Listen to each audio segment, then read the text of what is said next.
What's up, folks? This is Norm from the Board Game Museum, and today I'm going to be reviewing and showing you the game Flockers. Now, in the game Flockers, you're going to be in control of a flock of geese, and the object of the game is you're going to be trying to get this flock of geese to fly over 10 terrain tiles, or to be the flock of geese that goes furthest along without making it. Now, the object of the game is you're going to try to get your flock of geese to fly all the way to the end of the 10th terrain card. Now, you're not going to start with all 10, you're only going to start with one, and these cards are going to be added as the game continues. So in the game, there's going to be two different categories of snow geese. You're going to have the adult snow geese here, and then you're going to have the juvenile snow geese over here. You'll be able to tell the difference because the adult snow geese will have white and black. Juvenile snow geese are going to have these different shades of gray on them. There's also going to be a deck of cards that are going to have what are called terrain on them. And there's 4 different types of terrain. You'll have fields, mountains, lakes, and the forest. You're also going to have some cards that are going to have a combination of these terrains on them as well. Some of these cards are also going to have these little icons on them, and I'll explain how those work here in just a bit. To set the game up, you're going to go ahead and deal out 3 terrain cards over here in the middle, and you're going to pick one that has multiple terrain on it to start your path. You also go ahead and deal 3 snow geese into the middle, and then you're also going to deal 5 cards to each player. The player will also pick one of these snow geese tokens, and these are nice. They have these metal stands here, and then they have a painted miniature of a snow goose on there, and they all look different. They're nice. Now, as you're playing your flock, you're going to be able to play it in what is called a V shape. So you'll have a lead bird, and then you'll play a bird here, then a bird here, and then a bird here in the shape of a V like this, up to 7 cards.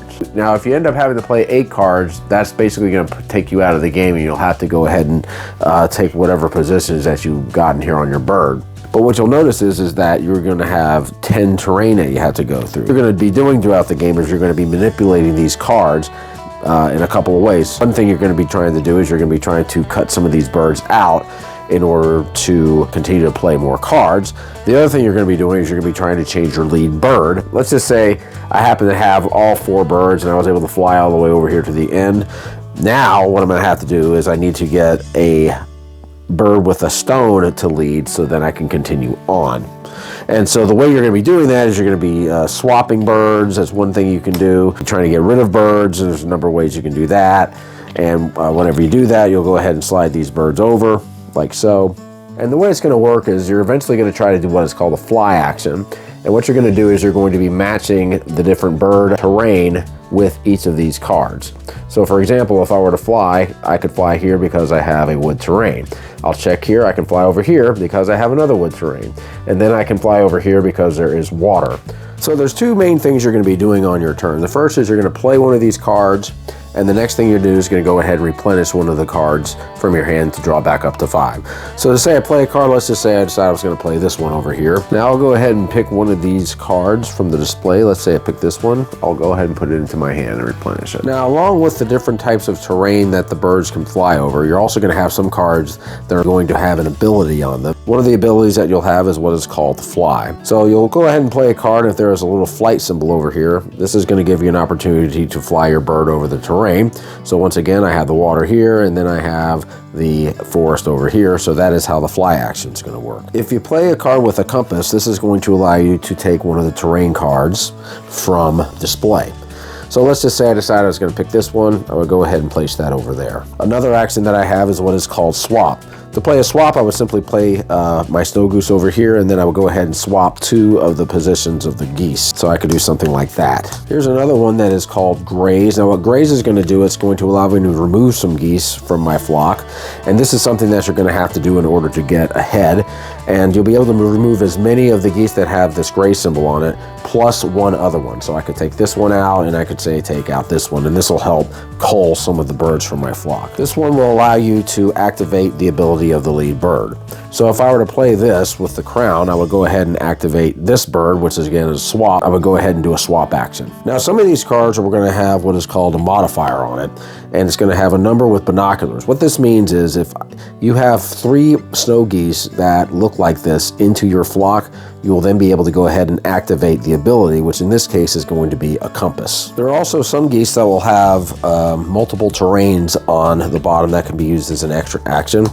And the way this is going to work is if you end up having 2 geese that look like this, you'll be able to do what's called the double terrain. Now, some of these terrain cards are going to have different symbols on them as well. Now, if your bird ends up moving on a place and it can't move any further, on one of these different icons, certain things are going to happen. If you end up landing on the fox, what this is going to do is you're going to have to remove 1 bird from your flock and place it in the discard pile. So I could just simply take this bird and do that. If I land over here on the decoy, I'm going to have to shuffle my flock and place it randomly like so. So I have to take my entire flock, shuffle it, and then go ahead and place it back onto the board like this. If I land over here, these are the winds. It says if you land on that, you'll be able to travel to any terrain on the next card. So this would automatically make you move over here.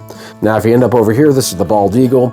The bald eagle is basically going to eat any of the juvenile birds that you have. So for example, I would have to end up getting rid of this bird, and this bird, and this bird. And then I would end up moving my cards. You're mainly going to be playing these cards. You're going to be trying to control your flock, swapping these cards around, mainly trying to just get all the way over to the end of the path first. The first person who's able to do that will win the game. Otherwise, whoever goes the furthest will win the game. So this game is definitely a tactical game. And there's 2 main things you're looking for, your lead bird and then the amount of geese that you have in your flock. And the one thing I've realized is it is very easy to start getting more birds in there depending on the cards that are out there. So you may run into situations depending on the cards that are there. You may not be able to get a terrain tile out because there may not be that ability, might not be out there. So then what you're going to have to do is you're going to have to try to cull your flock. There may be some other situations where you may not have the graze action, but sometimes you'll be able to get that graze action if you have multiple birds and using that bonus. But again, it all depends on what shows up on the cards that you end up drawing. It is challenging. There's a lot of different ways you can go about this game. You have ways along the terrain that you can try to cull your birds. You have cards that allow you to help you cull your birds. That's really one of the biggest things in this game, is trying to keep your flock 7 cards and under. There's a lot of times you might be playing defense in this game, but there's going to be other times where you might have the cards that you need and you're going to be able to just fly through 4 or 5 of these terrain cards if you play your cards right. So it's a lot of a balancing act with this game. You're having to watch for your lead bird. You're having to maybe try to swap out your lead bird so you can fly along. You've got cards that have these different encounters on them that are going to change up your hand, that are going to help you try to get rid of cards. So you're trying to do all these little things and try to end up winning this race to get to the 10th terrain. So I think anybody that enjoys puzzle games, I think would definitely enjoy this game. People that like strategy games where you're having to try to balance all these different things out and then having to figure out what to do depending on what the cards are. I would say this is probably a light to medium strategy weight game. It's not a difficult game to learn, and it's definitely different for me. I've never seen a game that was based on snow geese, and I like the way you can do those formations, because anytime you're seeing geese migrate, you're going to see them in that V formation. It's a game where you're going to be playing defense. It's a game where you're going to be trying to plan. You're having to try to cull, you're having to try to get your lead bird, you're having to try to get the right terrain out depending on what you or your opponent plays. So there's a lot of moving parts going on in the race to try to get to 10. I enjoy the game. I think anybody that likes puzzle games specifically are going to like this game, or tactical games. I think they're going to enjoy this too. All right, guys, that is my review of Flockers. We'll see you. Keep on gaming. Thanks for watching, everybody. Subscribe and like. And comment. And click and share. share. And have fun. Have a lot of fun. That's what you gotta do.